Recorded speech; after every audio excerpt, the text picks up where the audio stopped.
IAS clip को subscribe कीजिए और स्मार्ट प्रिपरेशन करना सीखिए। Let's start. इंटरव्यू में कैसे प्रिपरेशन किया फर्स्ट, सेकंड क्या कुछ हुआ when you entered the interview hall? तो सबसे पहले तो जब आपका मेंस का रिज़ल्ट आता है तो हमने 24 सितंबर को लास्ट पेपर दिया था। और फिर उसके बाद हमने एक ब्रेक लिया, थोड़ा बहुत इधर उधर घूमने गए और 8 दिसंबर को रिज़ल्ट आया मेंस का। तो वो भी उतना ना ऐसा हाइप अप करते हैं कि 5 दिसंबर से चालू हो गया था, आ जाएगा। 6 दिसंबर को फिर से एंग्जाइटी हुई, 7 दिसंबर को वापस एंग्जाइटी हुई। फाइनली 8 दिसंबर को रिज़ल्ट आ गया 5:30 बजे। ठीक है। तो देखा कि काँपते हुए हाथों से देखा कि इतनी बार प्रीलिम्स फेल हुए थे, हे भगवान वापस प्रीलिम्स ना देना पड़े।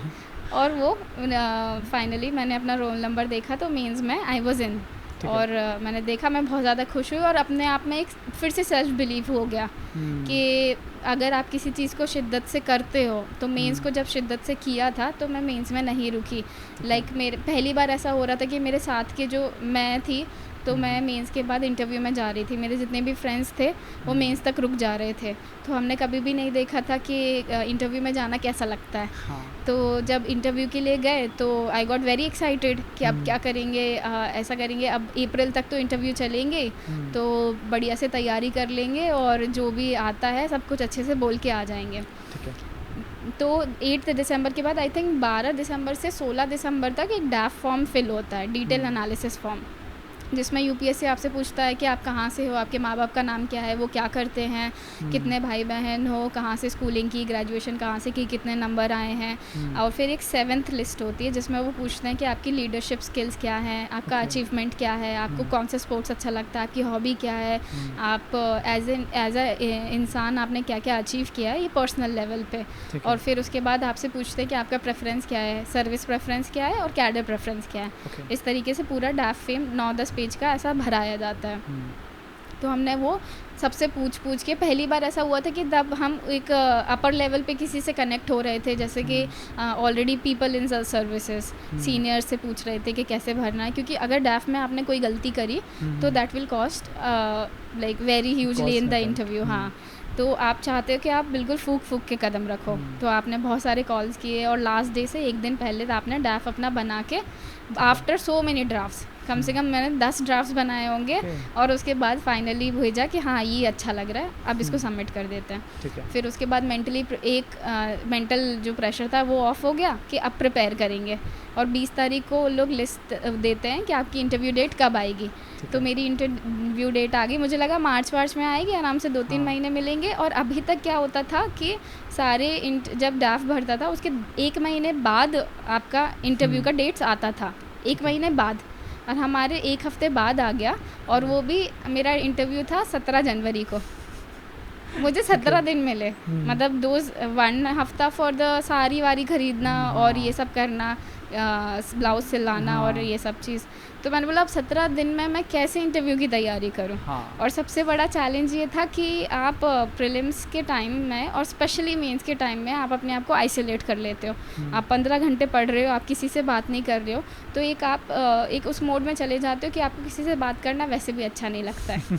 मतलब साइकोलॉजी हो जाती है। और दूसरा ये प्रॉब्लम होता है कि अगर आपको बात करना पसंद भी है तो इंटरव्यू के हिसाब से आप क्रिप्टिक बात नहीं करते हो, आप बड़ी बड़ी बातें करते हो, कहानी सुना के बातें करते हो। तो ये इशू होती है इंटरव्यू के टाइम पे कि आपको कम बोलना है, क्रिप्टिक बोलना है और प्रिसिशन के साथ एक स्माइलिंग फेस के साथ इंटरव्यू को फेस करना है। और वो भी ऐसे इश्यूज़ पे आपको ओपिनियन बनाना है जहाँ जो हम ऐसे चाय की चर्चा पे मुद्दे उठाते हैं कि आपका आइडियोलॉजी क्या है, आपको इस बारे में क्या लगता है, ये क्या होगा, वो क्या होगा। तो वो एक all together very different preparation है। उसमें आप बहुत सारे न्यूज़पेपर पढ़ते हो, एडिटोरियल्स उठाते हो, अपने आप को ब्रश करते हो, अपने स्कूल के बारे में पढ़ते हो, कॉलेज के बारे में पढ़ते हो, डैफ के बारे में पढ़ते हो, हॉबीज़ के बारे में पढ़ते हो, स्पोर्ट्स के बारे में पढ़ते हो। तो आपको चाहिए टाइम, और मुझे नहीं मिला। 17 जनवरी वॉज द टाइम। तो मैं 2 जनवरी को दिल्ली चली गई और फिर मैंने मॉक देना चालू करा। मैंने कुछ 4-5 मॉक्स दिए डिफरेंट कोचिंग में, और हर मॉक के साथ मैं 1 दिन का गैप रखती थी। तो अगर मैंने 3 को मॉक दिया तो मैं 4 को ऑफ रखूँगी, 5 को 3 को 4 को अपना एनालाइज करूँगी, और 5 वाले मॉक में मैं वो गलतियाँ दोहराऊँगी नहीं। 5 वाले में अपने को स्लाइटली बेटर प्रेजेंट करूँगी कि अगर मैं एक वैसे फेस के साथ डरे हुए फेस के साथ आंसर दे रही थी तो नेक्स्ट वाले में स्माइल करने की कोशिश करूँगी। अगर मैं बड़े आंसर्स दे रही थी तो 7वें तारीख को मैं छोटे आंसर्स दूंगी। तो सारे परमुटेशन कॉम्बिनेशन आप सारे मॉक्स में निकाल लेते हो। ठीक है। But the best thing is कि आप इतना अच्छे से अपने आप को प्रेजेंट करवाना चालू कर देते हो कि जैसे मेरे साथ एक प्रॉब्लम था इंटरव्यू में कि जनरली मैं जब सोचती हूँ ना तो I look at the ceiling और मैं ऊपर देखते देखते सोचती हूँ। अब मेंस के टाइम पे तो मुझे कोई ऐसा टोकता नहीं था कि तुम ऊपर देख के क्यों सोच रही हो, पर इंटरव्यू के टाइम में अगर मैं आपसे बात कर रही हूँ, आप मुझसे कुछ पूछ रहे हो, मैं ऊपर देख के बात कर रही हूँ तो you'll think are you stupid क्या, या you'll look stupid. Right. You want to talk nicely, you want to feel confident, whatever you are saying you should believe in it. So believing in it you need to look into the eyes of the other person. तो ये सब चीज़ें interview के दौरान सीखी। And जब interview हुआ तो I got Choubey sir. Choubey sir is known to not ask from DAF. और मेरा डैफ इतना हैवी था क्योंकि मैंने अपने स्कूल और कॉलेजेस में काफ़ी एक्टिविटीज़ की थी। और जब मैंने अपने मतलब मेंटोर से और सीनियर से अपना डैफ दिखाया था, उन्होंने मुझे वार्न किया था कि रितु तुम्हारा डैफ बहुत हैवी है कंटेंट से, तो या तो ये होगा कि तुम्हारा पूरा डैफ बेस्ड इंटरव्यू होगा या तो डैफ बेस्ड बिल्कुल भी नहीं होगा, बाउंसर हो जाएगा, विच हैपेंड बाउंसर। तो जब मैं गई उससे पहले एक और इंसिडेंट हुआ कि हम मेरा इंटरव्यू 1 बजे से था। तो जब हम जाते हैं यूपीएससी भवन के बाहर तो वहाँ पे एक लिस्ट होती है, हम उस पर अपना साइन वाइन करते हैं और उसी के सीक्वेंस में हमको पता चल जाता है कि आपका इंटरव्यू कौन से नंबर पे होगा। तो मेरा 2nd नंबर पे था, मैंने साइन किया और अपने घर वालों को बोल दिया कि मेरा 2nd पे है, इतने घंटे बाद तुम लोग यहाँ पे आ जाना। तो मैं अंदर गई, 40 मिनट का एक डॉक्यूमेंटेशन होता है, वहाँ एक सर रहते हैं, वो हमारा पूरा डॉक्यूमेंटेशन करने के बाद पहले बंदे को 40 मिनट बाद उठा के ले जाते हैं। और ये नहीं बताते कि बोर्ड कौन सा है, ऐसे करके जो 5 एक टेबल है, ऐसे करके 5 और 6 अलग टेबल रहती हैं, हर टेबल पे 6-6 बंदे बैठे हुए हैं।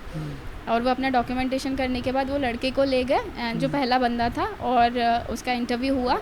लगभग 30 से 35 मिनट बाद वो सर आते हैं और बोलते हैं रितु यादव। तो मैं खड़ी हुई, मुझे पता था मेरा 2nd नंबर पे है, थोड़ा तब तक नोट्स रिवाइज कर लिए थे और वहाँ पे यूपीएससी बड़े अच्छे से चोको पाए, फ्रूटी, कॉफ़ी, चाय पिलाता है। तो हमने चॉकलेट खा ली कि थोड़ा ग्लूकोज बढ़ जाएगा और अच्छे से डोपामाइन रिलीज़ हो जाएगा। फिर वो लेके गए, ठंडी का टाइम था तो वहाँ पे ना एक हीटर रखा था, तो मैं उस चेयर पे बैठी और अपने हाथ सेकने लगी और बाहर बस 5 मिनट की घंटी बजा के मेरा नंबर हो जाता। तो वो लड़का जो पहले नंबर पे था वो आया बाहर एंड इन द लाइक मेरा 17 जनवरी को था 5 डिग्री टेम्परेचर था। तो वो बाहर आके बोलता है, उसके पूरे यहाँ पे स्वेट था, पसीना, और वो इतना घबराया हुआ था और वो मेरे मुंह पे आके बोलता है interview is going all random and sir is asking anything and everything and I was about to enter the room. मैंने बोला हाँ, you should have not done that. मैं बोल रही क्या किया इसने, मेरा पूरा सैनिटी को डिस्टर्ब कर दिया। देन मैं वापस बैठी, मैं it's okay, don't worry, and I was being the bigger person, don't worry, everything must have gone good, जाने दो, अच्छा ही गया होगा। और फिर मैं वापस बैठी, फिर मैंने मेडिटेट किया 5 मिनट बाद। इंटरव्यू सर ने, पैनल ने मुझे बुलाया अंदर and it was a very like light full of room, बहुत ही अच्छा सा खुशबू आ रही थी, अच्छी वाइब आ रही थी। 24 सर मेरे सामने बैठे थे, it was a round table, यहाँ 2 सर थे, एक मैम थी, एक सर थे, फिर मैं बैठी थी। एंड उन्होंने पूछा how are you Ritu, how is your experience, did you had lunch, and मैंने बोला sir very good, I am very good. तो बोलते हैं okay Ritu, this is not an interview, we are just going to have a conversation, I hope you are comfortable. तो मैं बोला yes sir, I am very comfortable. And because of the personality the Choubey sir had, मैं बहुत खुश हो गई कि for the first time मुझे ऐसा लगा कि आई हैव अचीव्ड इट।